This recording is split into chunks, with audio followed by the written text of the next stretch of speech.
Taiwan is the most advanced semiconductor technology in the world. Not America, not Germany, not Europe. 21ನೇ ಶತಮಾನದಲ್ಲಿ technology ಇಲ್ಲದೆ ಇದ್ರೆ no Atmanirbhar.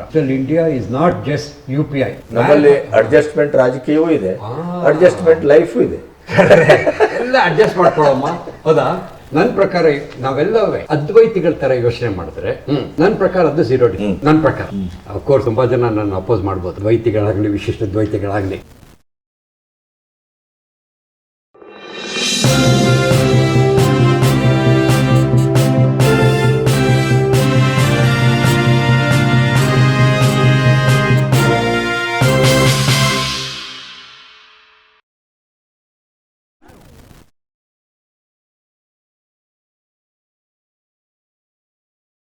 Sir, ಈಗ ನನಗೆ ಒಂದು ಮೂಲಭೂತವಾಗಿ ನಿಮಗೆ ಅವತ್ತು ರಾವ್ ಅವರು ಕೇಳಿದರು ಸೆಮಿಕಂಡಕ್ಟರ್ ಅಂದರೆ ಏನು ಅಂತ.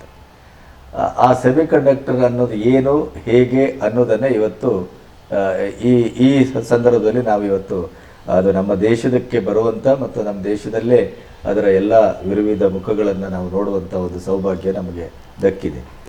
ಈ ಸೆಮಿಕಂಡಕ್ಟರ್ ಬಗ್ಗೆ ಒಂದು ಸಣ್ಣ ಹೇಳ್ತೀರಾ, ಅದು ಏನು ಮತ್ತು ಈಗಿನ ಪ್ರೆಸೆಂಟ್ ಸಿಚುವೇಶನ್ನಲ್ಲಿ ನಮ್ಮಲ್ಲಿ ಅದರ ಅಭಿವೃದ್ಧಿಯ ಹಂತ ಯಾವ ಮಟ್ಟದಲ್ಲಿದೆ ಅಂತ ಹೇಳಿ ಆಮೇಲೆ ಈ ಗ್ರಾಮ ಪಂಚಾಯತ್. ಖಂಡಿತ. ಇವಾಗ ಸೆಮಿಕಂಡಕ್ಟರ್ ಅಂದರೆ ಏನು ಅಂದರೆ, ನೀವೆಲ್ಲ ಇವಾಗ ಟೆಲಿಫೋನ್ ಉಪಯೋಗಿಸ್ತೀರಾ, ಮೊಬೈಲ್ ಟೆಲಿಫೋನು, TV, ಮನೆಯಲ್ಲಿ ಇಂಟರ್ನೆಟ್ಟು, ಅದೆಲ್ಲ ಸೆಮಿಕಂಡಕ್ಟರಿಂದ. ಇವಾಗ ನೀವು ಸಮುದ್ರದಲ್ಲಿ ಮರಳು ನೋಡಿದ್ದೀರಾ, ಹೌದಾ? ಆ ಮರಳು ತೊಗೊಂಡ್ಬಿಟ್ಟು ಅದಕ್ಕೆ ಸಿಲಿಕಾನ್ ಅಂತ ಹೇಳ್ತೀವಿ, ಸಿಲಿಕಾನ್ ಆಕ್ಸೈಡ್ ಅಂತ ಹೇಳ್ತೀವಿ. ಆ ಮರಳನ್ನು ಪ್ಯೂರಿಫೈ ಮಾಡಿದ್ರೆ ಅದಕ್ಕೆ ಸಿಂಗಲ್ ಕ್ರಿಸ್ಟಲ್ ಸಿಲಿಕಾನ್ ಅಂತ ಇರುತ್ತೆ. ಗೊತ್ತಾಯ್ತಾ? ಆ ಸಿಂಗಲ್ ಕ್ರಿಸ್ಟಲ್ನ ಗ್ರೋ ಮಾಡಬೇಕು. ಅದು ಭಾಳ ಹೈ ಟೆಕ್ನಾಲಜಿ. ಪ್ರಪಂಚದಲ್ಲಿ 2-3 ಕಂಪ್ನಿಗಳು ಮಾತ್ರ ಇರೋದು ಮರಳನ್ನು ತೊಗೊಂಡು ಸಿಲಿಕಾನ್ ಮಾಡೋ ಟೆಕ್ನಾಲಜಿ ಇರೋದು. ಆ ಸಿಲಿಕಾನ್ ತೊಗೊಂಡ್ಬಿಟ್ಟು ಅದ್ರ ಮೇಲೆ ನಾವು ಕಂಪ್ಯೂಟರ್ ಚಿಪ್ನ ಕ್ರಿಯೇಟ್ ಮಾಡ್ತೀವಿ. ಅಫ್ಕೋರ್ಸ್ ನಮ್ಮ ದೇಶದಲ್ಲಿ ಸಿಕ್ಕಾಪಟ್ಟೆ ಡಿಸೈನರ್ಸ್ ಇದ್ದಾರೆ ಹೇಗೆ ಡಿಸೈನ್ ಮಾಡಬೇಕು ಅಂತ. ಬಟ್ ಅದು ಮ್ಯಾನುಫ್ಯಾಕ್ಚರ್ ಮಾಡಬೇಕಾದ್ರೆ ಸುಮಾರು 300-400 ಪ್ರಾಸೆಸ್ ಇದೆ, ಒಂದು ಸ್ಟೆಪ್. ಅದು ಸಿಕ್ಕಾಪಟ್ಟೆ ಕಾಂಪ್ಲಿಕೇಟೆಡ್. ಮುಂಚೆ ಅದು ಅಮೇರಿಕಾದಲ್ಲಿ ಶುರುವಾಗಿದ್ದು.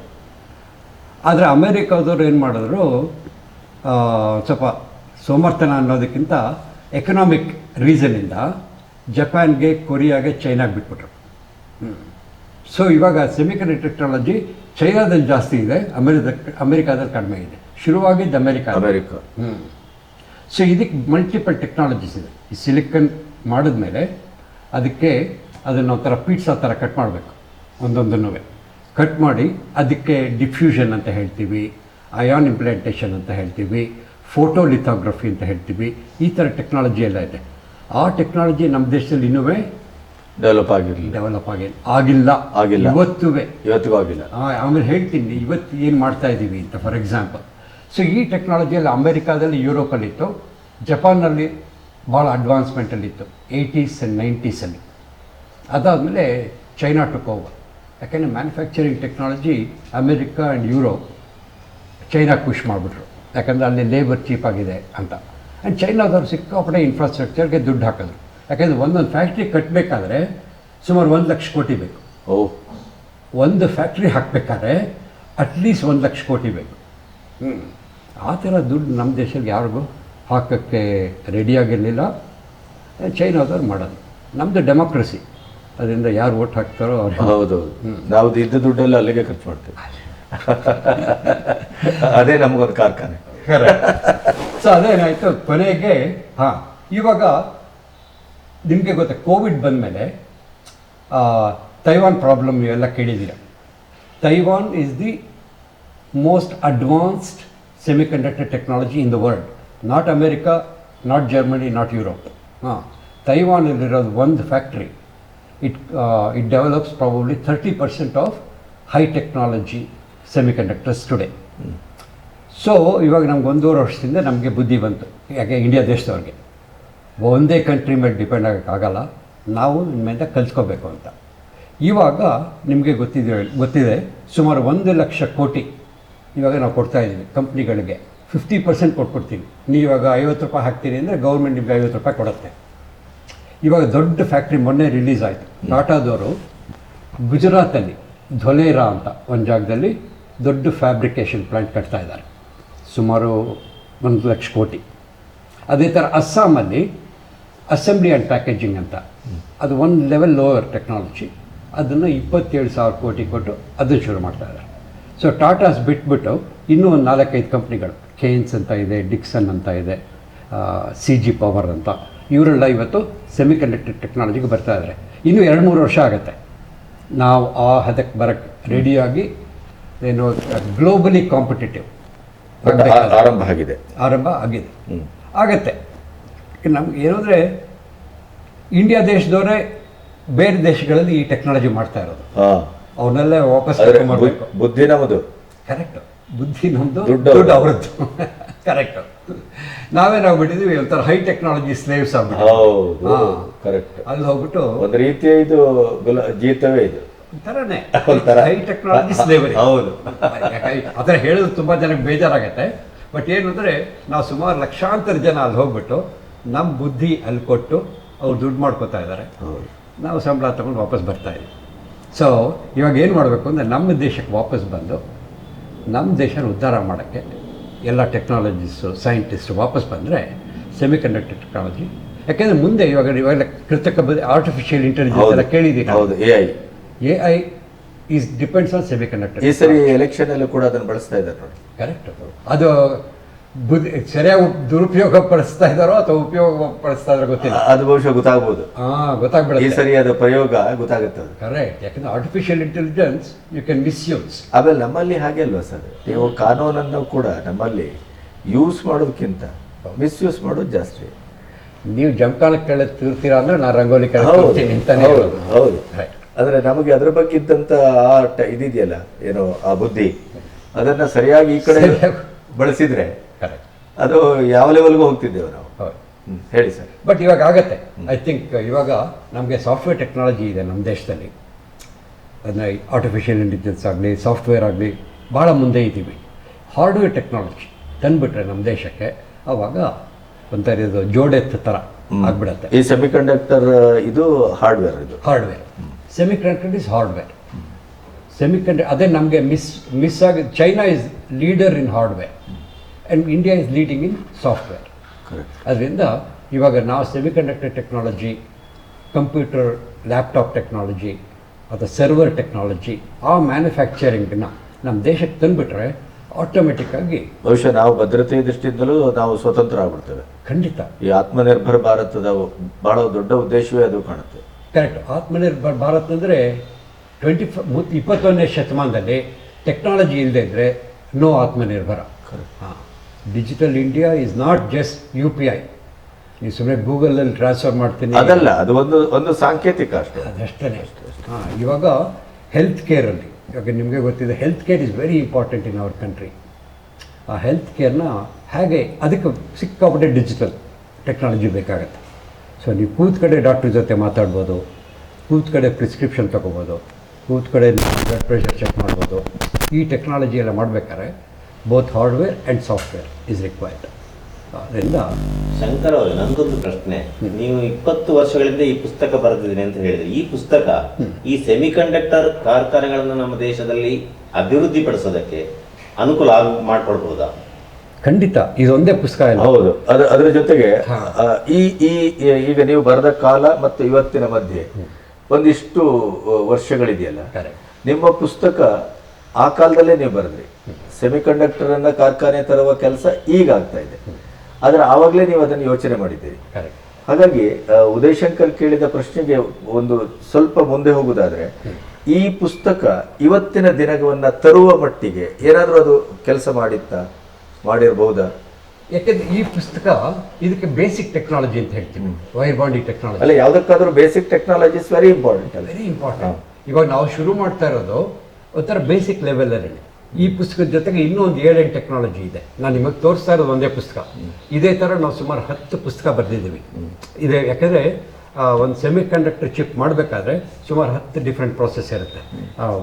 ಡೈ ಅಟ್ಯಾಚ್ ಅಂತ ಇರುತ್ತೆ, ವೇಫರ್ ಡೈಸಿಂಗ್ ಅಂತ ಇರುತ್ತೆ, ವೈರ್ ಬಾಂಡಿಂಗ್ ಅಂತ ಇರುತ್ತೆ, ಮೋಲ್ಡಿಂಗ್ ಅಂತ. ಇದಕ್ಕೆಲ್ಲ ಈ ಟೆಕ್ನಾಲಜಿ ಎಲ್ಲ ಕಲ್ತ್ಕೋಬೇಕು.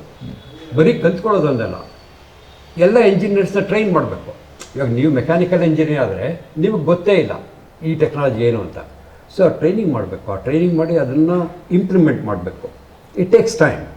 ಹಂತ ಹಂತವಾಗಿ ಪಾಠದಲ್ಲಿ ಹೇಳ್ಕೊಡ್ಬೇಕಾಗುತ್ತೆ ಇದನ್ನ. ಹಾಂ, ಇದು ಪಾಠ ಒಂದೇ ಅಲ್ಲ, ಇದು ಒಂಥರ practical training is very important. ಭಾಳ ಇಂಪಾರ್ಟೆಂಟ್ ಅಂದರೆ ಪ್ರಾಕ್ಟಿಕಲ್ ಎಕ್ಸ್ಪೀರಿಯನ್ಸ್. ಯಾಕೆಂದರೆ ಯಾರೋ ಯುರೋಪ್ನವ್ರು ನಿಮಗೆ ತಗೊಳಪ್ಪ 10 ಲಕ್ಷ ಚಿಪ್ ಮಾಡಿಕೊಡು ಅಂದರೆ 10 ಲಕ್ಷ ಚಿಪ್ ವಾಪಸ್ ಕಳಿಸ್ಬೇಕು. ಸರ್ 9 ಲಕ್ಷ ಚಿಪ್ ಮಾತ್ರ ಕಳಿಸ್ತೀನಿ ಅಂದರೆ ಒಪ್ಕೊಳ್ಳೋಲ್ಲ. ಒಂದು ಕಡಿಮೆ ಆದರೂ ಒಪ್ಪೋದಿಲ್ಲ. ಕರೆಕ್ಟ್. ಅದಕ್ಕೆ ಝೀರೋ ಡಿಫೆಕ್ಟ್ ಮ್ಯಾನುಫ್ಯಾಕ್ಚರಿಂಗ್ ಅಂತ ಹೇಳ್ತೀವಿ. Okay, so India should be ready for zero defect manufacturing. ಇವಾಗ ನೀವು ಸ್ಪೇಸ್ ಶಿಪ್ ಕಳಿಸ್ತೀರಾ, ಚಂದ್ರಯಾನಕ್ಕೆ ಕಳಿಸ್ತೀರಾ, ಅಲ್ಲಿ ಯಾವುದೂ ಇಲ್ಲ, ಒಂದು ಚಿಪ್ ಸರ್ ಸರಿಯಾಗಿ ಆಗಲಿಲ್ಲ ಅಂದರೆ ಅದು ಇಳಿಯೋದೇ ಇಲ್ಲ. ಹೌದಾ? ಸೊ ಈ ಲೆವೆಲ್ ಇವಾಗ ಕಾರ್ ತಗೋತೀರಾ, ಕರೆಕ್ಟಾ? ಕಾರ್ ತಗೊಂಡಾಗ ಏರ್ ಬ್ಯಾಗ್ ಹಾಕ್ಕೋತೀರಾ, ಡ್ಯಾಶ್ ಆದಾಗ ಏರ್ ಬ್ಯಾಗ್ ಓಪನ್ ಆಗಬೇಕು. ಸರ್ 90% ಓಪನ್ ಆಗುತ್ತೆ ಸರ್, ಅಂದರೆ ಹೌದು, ಉಳಿದಟ್ಟು 10% ಗೊತ್ತಿಲ್ಲ ಅಂದರೆ ಗೊತ್ತಿಲ್ಲ ಅನ್ನೋ ಹಾಗಿಲ್ಲ. ಗೊತ್ತಾಯ್ತಾ? ಬ್ರೇಕ್ ಹಾಕಿದ್ರೆ 100% ಬ್ರೇಕ್ ನಿಂತ್ಕೋಬೇಕು ಸರ್, 95% ನಿಂತ್ಕೊಳ್ಳುತ್ತೆ ಸರ್, ಹಂಗೆ ಹೇಳೋಂಗಿಲ್ಲ. ಸೊ ಈ ಮ್ಯಾನುಫ್ಯಾಕ್ಚರಿಂಗಲ್ಲಿ ಝೀರೋ ಡಿಫೆಕ್ಟ್ ಮ್ಯಾನುಫ್ಯಾಕ್ಚರಿಂಗ್ ಅಂತ ಹೇಳ್ತೀವಿ ನಾವು. ಒಂದು ಕಾರಲ್ಲಿ ಸುಮಾರು 10,000 ಕಂಪೋನೆಂಟ್ಸ್ ಇರುತ್ತೆ. ಹೌದಾ? ಬ್ರೇಕು, ಸ್ಟೀರಿಂಗು, ಡೋರು, ಲಾಕು, ಒಂದೊಂದು ಝೀರೋ ಡಿಫೆಕ್ಟ್ ಇರಬೇಕು. ಈ ಥಾಟ್ ಪ್ರೊಸೆಸ್ ಇದೆಯಲ್ಲ, ಈ ಥರ ಯೋಚನೆ ಮಾಡೋದಿದೆಯಲ್ಲ, ಈಸಿಯಾಗಿ ಬರೋಲ್ಲ. ಇಲ್ಲ ಇಲ್ಲ. ಅದಕ್ಕೆ ನಾವು ಯಾವಾಗ ಜರ್ಮನ್ ಕಾರ್ ತೊಗೊಳ್ಳೋಣ ಅಂತೀವಿ, ಹೌದಾ?